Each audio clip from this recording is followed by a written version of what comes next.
Hello दोस्तों, ये लगातार दूसरा साल है जब चीन की पॉपुलेशन डिक्लाइन हुई हो। 2022 और 2023 ये 2 साल हैं जिनमें चीन की पॉपुलेशन घटी है। ये हेडलाइंस आप देख सकते हो, China's population decline for second straight year as economy stabilise. तो आज की वीडियो में हम ये जानेंगे कि चीन की पॉपुलेशन में कितना डिक्लाइन हुआ और टोटल फर्टिलिटी रेट में क्या अंतर आया है, और साथ ही साथ कारण क्या है, आखिर क्यों इतना ज्यादा डिक्लाइन हो रहा है, और इसके साथ साथ चीन की इकोनॉमी पर इसका क्या इफेक्ट पड़ेगा। तो चलिए शुरुआत करते हैं। दोस्तों 2023 में 11.1 मिलियन डेथ और 9 मिलियन बर्थ हुए हैं चीन के अंदर। मतलब जितने बच्चे जन्म लिए हैं उनकी संख्या मरने वाले लोगों से 2.1 मिलियन कम है। और इसी की वजह से 2023 ये दूसरा साल है जब चीन की पॉपुलेशन डिक्लाइन हुई हो। इससे पहले ये 2022 में भी डिक्लाइन हुआ था। दोस्तों 17 जनवरी के दिन चाइना के द्वारा पॉपुलेशन का आंकड़ा रिलीज किया गया है और बताया गया है कि चीन की जो करंट पॉपुलेशन है वो 1.4 बिलियन है। अब हम टोटल बर्थ और डेथ की बात करें तो आप देख सकते हैं कि 2022 में जो चीन की पॉपुलेशन थी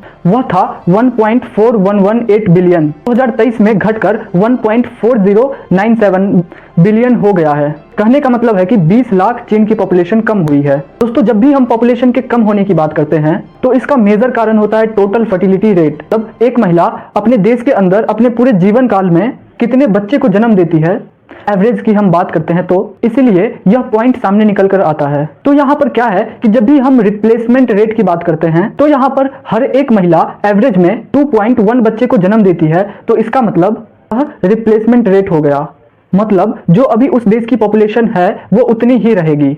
दोस्तों हर एक देश ये कोशिश करता है कि जो उस देश का TFR है, टोटल फर्टिलिटी रेट, वह रिप्लेसमेंट रेट पर रहे, मतलब ना पॉपुलेशन बढ़े और ना घटे। तो बेसिकली आप देख सकते हो कि चीन का जो फर्टिलिटी रेट है वह 1.3 बर्थ पर वुमन है, जो कि रिप्लेसमेंट रेट से बहुत ज्यादा कम है। अब सोचने की बात यह है कि इसके पीछे का कारण क्या है। तो इसका सबसे बड़ा कारण है चीन का वन चाइल्ड पॉलिसी। दोस्तों 1980 में चीन के अंदर वन चाइल्ड पॉलिसी को इंट्रोड्यूस किया गया था, जिसके तहत पूरे देश में यह बात फैला दी गई थी कि कोई भी एक से ज्यादा बच्चे पैदा नहीं कर सकते।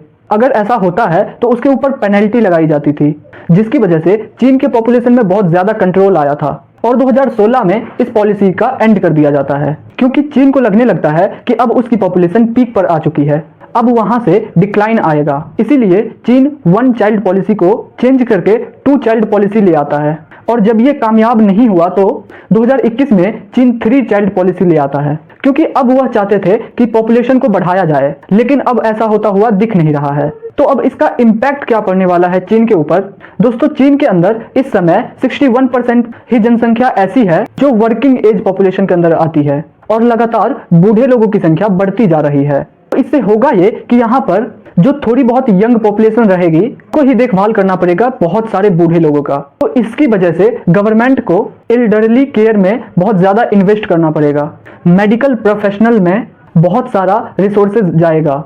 तो इसकी वजह से चीन की इकोनॉमी पर बहुत बड़ा इम्पैक्ट पड़ेगा।